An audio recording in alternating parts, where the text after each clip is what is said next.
ওই যুব দলের একটা নেতা নয়ন হাসিনা পালিয়ে যাওয়ার আগে তার 1.5 হাত দাড়ি ছিল, তারপরে মাথার মধ্যে ছিল ঝাপড়ি চুল। আগে ছবি দেখে আমি বিশ্বাস করি নাই, গতকালকে সে বলতেছে হ্যাঁ আমি ওই নয়ন, আমার দাড়ি ছিল, মাথার মধ্যে চুল ছিল, এগুলো রেখেছিলাম কৌশল অবলম্বন করে যেন স্বৈরাচার আমাকে ধরতে না পারে। চিন্তা করে দেখেন, রসুলের সুন্নাত দাড়ি রাখছে 1.5 হাত, এটা রসুলের সুন্নাত ভালো কাজ। কিন্তু হাসিনাও পালে গেছে, দাড়িও কাটিয়ে একেবারে কিলিং সেফ, তেল তেলা, চুলও নাই দাড়িও নাই। ও বলতেছি এটা আমাদের জন্য কৌশল। তো তোমার দাড়ি কাটা যদি কৌশল হয়, এই বাংলাদেশের ভেতরে ছাত্র শিবির ট্যাগ দিয়ে মেরে ফেলা যাচ্ছিল, আবরার ফাঁদকে ছাত্র শিবির বলে পিটিয়ে পিটিয়ে হত্যা করা হয়েছিল, এমনকি হিন্দু ছেলে বিশ্বজিৎ পর্যন্ত রেহাই পায়নি, শিবির ট্যাগ দিয়ে হত্যা করা হয়েছিল। তাহলে যাদের শিবির ট্যাগ দিয়ে এই বাংলাদেশে মানুষ মারা যাচ্ছিল, তারা যদি কৌশল অবলম্বন করে ওই জায়গায় অবস্থান করে, নিজেদের বেলায় কৌশল বোঝো, ওখানে কেন তোমরা বুঝতে চাও না? নিজের বেলায় আরাম লাগে আর অন্যের বেলায় তোমরা ভুল ধরতে চাও। আমি তো মনে করি বরং এই দেশে ঢাকা বিশ্ববিদ্যালয়ে যে ছাত্ররা জুলুমের শিকার হয়ে হলে উঠলেই জোর করে মিছিলে নিয়ে যাওয়া হতো, এই ছাত্রগুলো ওখানে থেকে ওদের সাথেই চলাফেরা করে ওদের বিরুদ্ধে বিদ্রোহ করে এই দেশকে স্বাধীন করেছে। এরা জাতির শ্রেষ্ঠ সন্তান, এদেরকে আমাদের সেলুট দেওয়া দরকার ছিল। আমরা সেটা না করে আজকে গুপ্ত বলে বলে জাতিকে বিভ্রান্ত করতেছি। কাদেরকে গুপ্ত বলতেছেন? এই বাংলাদেশে জামাত ইসলামী ছাত্র শিবিরের জামাতের 11 জন নেতা ফাঁসির দড়িতে ঝুলেছে, তাও দেশ ছেড়ে যায়নি। কথা কন না কা দল আপনি যেটাই করেন এটা সত্য আপনাকে স্বীকার করা লাগবে। আপনারা তো লন্ডনে, কেউ দিল্লিতে পালিয়ে আছেন, আর এরা তো দেশ ছেড়ে যায়নি, ফাঁসির দড়ি ঝুলে জীবন দিয়েছে। এরা দেশে থেকে জীবন দিয়ে হলো গুপ্ত, আর আপনারা বিদেশে থেকে হয়ে গেলেন প্রকাশ্য। এগুলো বলে বলে আর জাতিকে ভাগ করেন না। দেশ বিপদে পড়ছে, तमाम পৃথিবীর দেশগুলো সংকটে পড়তেছে, একতাবদ্ধভাবে এই দেশকে উত্তরণের চেষ্টা করেন। যত ভাগ করবেন স্বৈরাচার বগল বাজাবে আর বাদাম ফাটাবে, ওরা চিন্তা করবে এবার কাম হচ্ছে। কথা কন না কে? জামাত বিএনপি মারামারি লাগা মানে বোঝেন না? আপারা খুশি দিল্লির থেকে যে আমরা তো এটাই চাচ্ছিলাম, আমরা নিজেরা ভাগ হব, ওদের শক্তি বেড়ে যাবে। আল্লাহ তাআলা জাতিকে হেদায়েত দান করুক, বলেন আমিন। সঠিক বুঝ দান করুক, বলেন আমিন। তাহলে আলোচনায় বলতেছিলাম, মুনাফিক হলো তারা যারা মুখ দিয়ে বলে একরকম, কাজে করে। আমার বন্ধুগণ, মুসলমান ভাইরা গভীর মনোযোগ লক্ষ্য করুন। এই জন্য আমার নবীজি হাদিস শরীফের মধ্যে বর্ণনা করে বলেন, মুনাফিকের আলামত হলো 3টি। চিৎকার করে বলেন কয়টি? 1 নম্বর, মুখ দিয়ে কথা বললে মিথ্যা কথা বলে। 2 নম্বর, ওয়াদা করে ভঙ্গ করে। 3 নম্বর, আমানতের খেয়ানত করে। মুখে কথা বলে, আবার কিছুক্ষণ পরে মিথ্যা কথা বলে, অস্বীকার করে, ওয়াদা করলে ভঙ্গ করে, আমানতের খেয়ানত করে। এই 3টা স্বভাব যাদের মধ্যে থাকবে তারা হলো নির্ভেজাল মুনাফিক। তো আমার দেশে নাই, আছে? কথা বলেন, আছে? আমার বন্ধুগণ, মুসলমান ভাইরা গভীর মনোযোগ লক্ষ্য করুন। তাহলে আল্লাহ রাব্বুল আলামিন বললেন, তারা আল্লাহ এবং ঈমানদারদেরকে ধোঁকা দিতে চায়, কিন্তু নিজেরাই তারা ধোঁকার মধ্যে পড়ে, তারা কখনোই বুঝতে পারে না। আল্লাহ তাআলা তারপরে বললেন, ফি কুলুবিহিম মারাদুন, তাদের অন্তরের মধ্যে রয়েছে রোগ ব্যাধি বক্রতা। আল্লাহ বলেন তাদের অন্তরের মধ্যে রয়েছে রোগ ব্যাধি। ফি কুলুবিহিম মারাদুন, তাদের অন্তরের মধ্যে রয়েছে ব্যাধি। ফাজাদাহুমুল্লাহু মারাদান, আর আল্লাহ তাআলা তাদের রোগকে আরো বৃদ্ধি করে দিয়েছেন। ওয়ালাহুম আযাবুন আলীম, আর তাদের জন্য রয়েছে যন্ত্রণাদায়ক শাস্তি। ফি কুলুবিহিম মারাদুন, তাদের অন্তরে কি আছে? রোগ। রোগ জোরে বলেন, কি আছে? আবার আল্লাহ বলতেছে, রোগ যখন তাদের ধরছে তখন আমি আল্লাহ তাদের রোগকে আরো বাড়াইয়া দিচ্ছি। সুবহানাল্লাহ কর।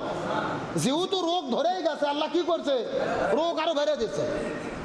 অন্তরের মধ্যে যেহেতু ভেজাল ঢুকছে, আরো ভেজাল আল্লাহ বাড়াই দিচ্ছে। শরীরের মধ্যে দেখবেন, ওই যে যখন আপনার পচনি ধরে, সেফটি এক জায়গায় যদি পৌঁছে যায়, ওখান থেকে কি হয়? এমন সেফটি পচনি ধরে, পুরো শরীর পচতে থাকে। আল্লাহ বলতেছে ওদের অন্তরি পচনে ধরছে, আমি আল্লাহ ওটা আবার কি করছি? বাড়িয়ে দিছি। এটা চলতেই থাকবে। আর তাদের জন্য আখিরাতে কি আছে? যন্ত্রণাদায়ক শাস্তি, যেন তেন শাস্তি না। কাদের কথা বলতেছি জানো? কথা কই না, কাদের কথা? আগে বলে যাচ্ছি কাদেরটা, কাফের। এখন হচ্ছে মুনাফিকের আলোচনা। আমার বন্ধুগণ, মুসলমান ভাইরা, গভীর মনোযোগ। আল্লাহ বলেন তাদের অন্তরকে আমি বাড়িয়ে দিলাম, তাদের রোগকে বাড়িয়ে দিলাম, বেদিকে বাড়িয়ে দিলাম, তাদের জন্য যন্ত্রণাদায়ক শাস্তি, বিমা কানু ইয়াকযিবুন, তাদের এই মিথ্যা কথা বলার কারণে। ওয়াইজা কিলা লাহুম, ওয়া মানে এবং ইজা মানে যখন, কিলা মানে বলা হয়, লাহুম মানে তাদেরকে, লা তুফসিদু, খবরদার জমিনের মধ্যে ফাসাদ সৃষ্টি করো না, হাঙ্গামা তৈরি করো না, মারামারি করো না, কাটাকাটি করো না, ফিল আরদি, জমিনের ভেতরে, কলু, তখন তারা বলে, কারা বলে? মুনাফিকরা। জোরে বলেন, কারা বলে? কলু, তখন তারা বলেন, কলু, তখন তারা বলেন, ইন্নামা নাহনু মুসলিহুন, আমরা তো জমিনের ভেতরে শান্তি কায়েম করতেছি। সুবহানাল্লাহ। ওরা করিচ্ছে কি? ফাসাদ, ঝগড়া, রক কাটতিছে, পায়ের গোড়ালি কাটতিছে। ওদের বলা হচ্ছে এগুলো করো না, ওরা বলতেছে শান্তি কায়েম করতেছে আমরা। মুনাফিক কারা চেনা যায়? এ কথা বল না, গা চেনা যায় না? আল্লাহ বললো তোমরা ঝগড়া করো না, বিবাদ করো না, মারামারি করো না, কাটাকাটি করো না, তখন ওরা কি বলে? আমরা জমিনের শান্তি কায়েম করতেছি। এরম সন্ত্রাস, চাঁদাবাজ আমাদের দেশের মধ্যে নাই? এ কথা বলে নাই? গত একদিন আগে সেই চট্টগ্রাম সিটি কলেজে ছাত্র শিবিরের এক ভাইকে সন্ত্রাসীরা ধরে পায়ের একেবারে পুরো গোড়ালি কেটে ফেলেছে। আগে বলা হতো যে শিবির রক কাটে, আর এখন দেখা যাচ্ছে যে ছাত্রদল পায়ের গোড়ালি কাটে। কথা বল না, কে সবাই এমন না, তবে কারু কারু কারণে পুরো দলের দুর্নাম হয়। একেবারে পায়ের গোড়ালি কেটে ফেলেছেন। গতকাল পাবনায় হামলা, আবার সেই গতকাল শাহবাগে থানার ভেতরে ঢুকে মোসাদ্দেক আর এবি জুবাইরকে ধরে পিটানো হলো। ঝগড়া বিবাদ করতেছে, বিশ্ববিদ্যালয়ের ক্যাম্পাসগুলো আবার জোর করে দখলের চেষ্টা করতেছে নিজেদের আধিপত্য বিস্তার করার জন্য। যখন তাদের বলা হয় এগুলো করো না, এগুলো ঝগড়া ফাসাদ করা ভালো না, তখন তারা কি বলে? আমরা শান্তি কায়েমের চেষ্টা করতেছি। আমার বক্তব্য না, কার বক্তব্য? আরো জোরে বলেন, লা তুফসিদু, তোমরা জমিনে ফাসাদ সৃষ্টি করো না। ক্বালু ইন্নামা নাহনু মুসলিহুন, তখন তারা বলে আমরা তো শান্তি কায়েমকারী, আমরা শান্তিকামী, এই জমিনে শান্তি কায়েম করতে চাই। এগুলো কাদের গুণ বলেন তো? আর একটু জোরে বলেন। আলা ইন্নাহুম হুমুল মুফসিদুন, আল্লাহর কোরআন বললেন আর তারা জমিনের মধ্যে ফাসাদ সৃষ্টি করে, ঝগড়া বিবাদ সৃষ্টি করে, অশান্তি সৃষ্টি করে। ওয়ালাকিন লা ইয়াশউরুন, কিন্তু নিজেরাই তারা বুঝতে পারে। তারা নিজেরা অশান্তি করে, ফাসাদ করে, কিন্তু নিজেরা সেটা তারা বুঝতে পারে না।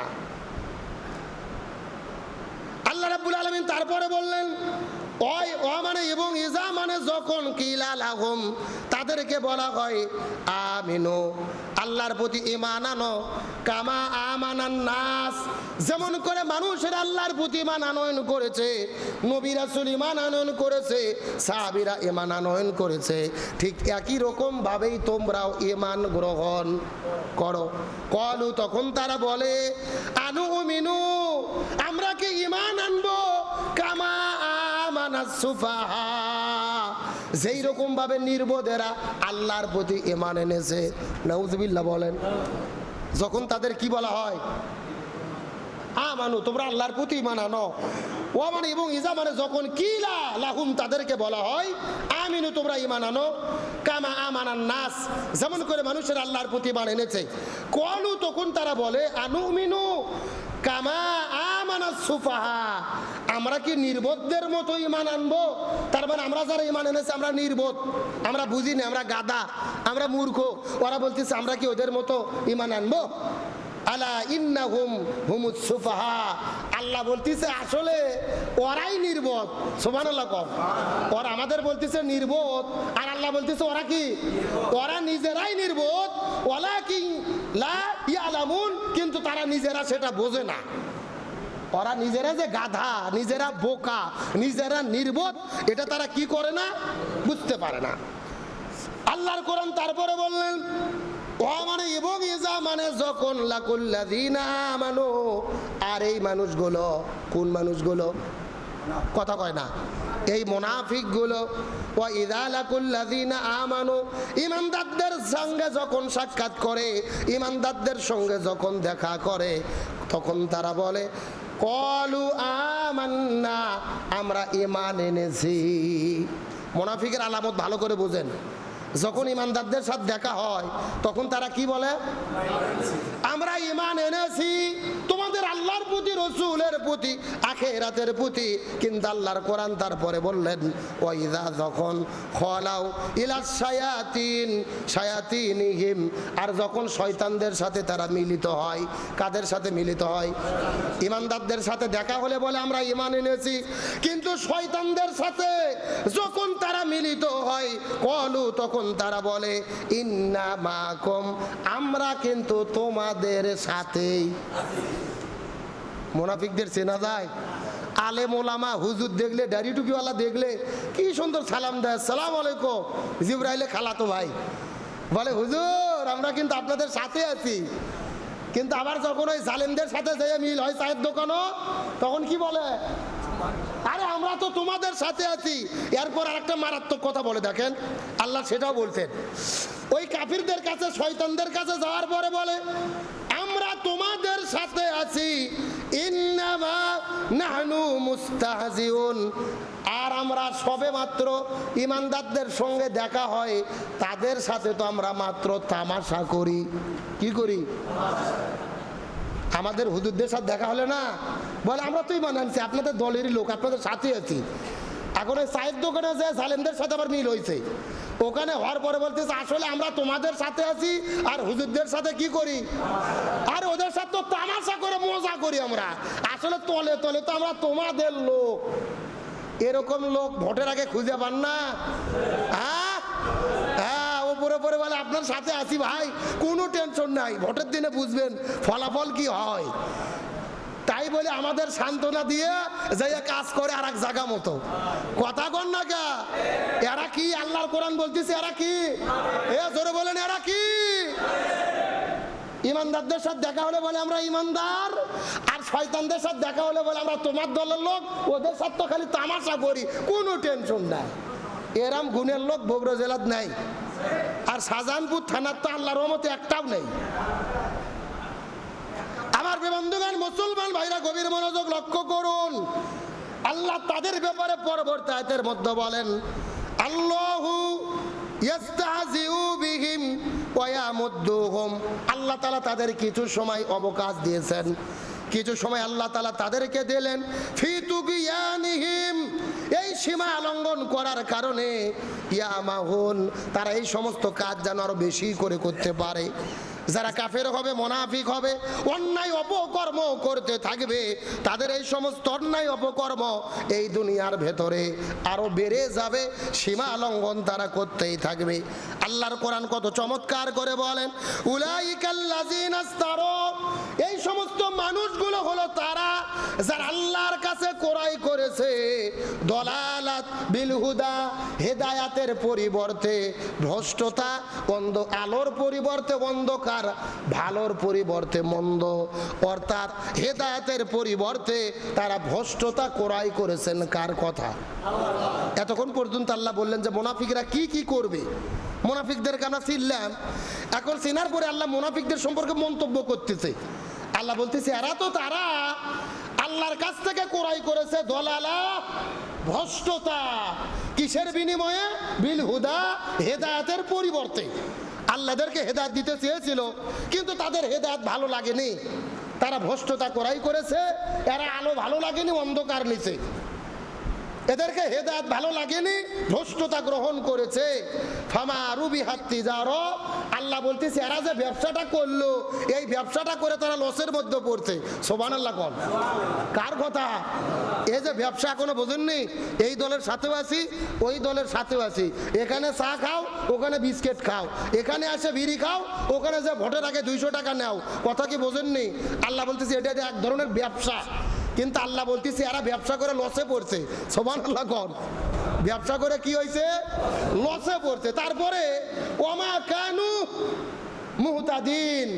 আর এই কাম যে তারা করলো এর পেছনে কারণ প্রকৃতপক্ষে তারা হেদায়েত পায়নি। তো হেদায়েতের উপরে যদি থাকতো এমন কাজ তারা করতে পারতো না। তাহলে এতক্ষণ পর্যন্ত আলোচনা শুনে আমরা বুঝলাম, প্রথম দিকে আল্লাহ মুত্তাকিদের গুণ বর্ণনা করলেন, 2 নম্বর আল্লাহ কাফেরদের গুণ বর্ণনা করলেন, আর 3 নম্বরে আসে আল্লাহ কাদের গুণ বর্ণনা করলেন? মুনাফিকদের। জোরে বলেন কাদেরকে? মুনাফিকদেরকে। তারা মুখে মুখে ভালো বলে, মুখে মুখে ভালো থাকে, ইমানদারদের কাছে যেয়ে বলে তোমাদের সাথে আছি, আবার শয়তানদের কাছে যেয়ে বলে তোমাদের সাথে আছি। তা আল্লাহ বলতেছে এরা যে ব্যবসার নামছে না, এই ব্যবসা করে এরা লস খাইছে। এরা নিজেরাই বোকা, কিন্তু নিজেরা বুঝতে পারে নাই। তাহলে 1 নম্বর আমরা বুঝলাম মুত্তাকির গুণ কি, 2 নম্বরে আমরা বুঝলাম কাফের কারা, 3 নম্বর আমরা বুঝলাম মুনাফিক কারা। কিন্তু ইসলামী শরিয়ত বলতেছে এই কাফের এবং মুনাফিকের ভেতরে ইসলামের জন্য সবচেয়ে ক্ষতিকারক বস্তু, ক্ষতিকারক জিনিস হলো তারা যারা মুনাফিকি করে। যারা বলেন কি করে? কাফের তাও একদিক দিয়ে ভালো, ও মানে না, ডাইরেক্ট বলে আমি বিশ্বাস করি না, হুজুরক পছন্দ করি না, দাড়ি টুপি ভাল লাগে না, ইসলাম আমার পছন্দ না, এরা কাফের ডাইরেক্ট বলে। কিন্তু মুনাফিক কি? ওপরে ওপরে তেল মারে আর তলে তলে যে কাম সারে। আর ইসলামী শরীয়ত বলতেছে এরাই হলো ইসলামের সবচাইতে কি বড় শত্রু, এবং এদের দ্বারা ইসলামের সবচাইতে বেশি ক্ষতি হয়।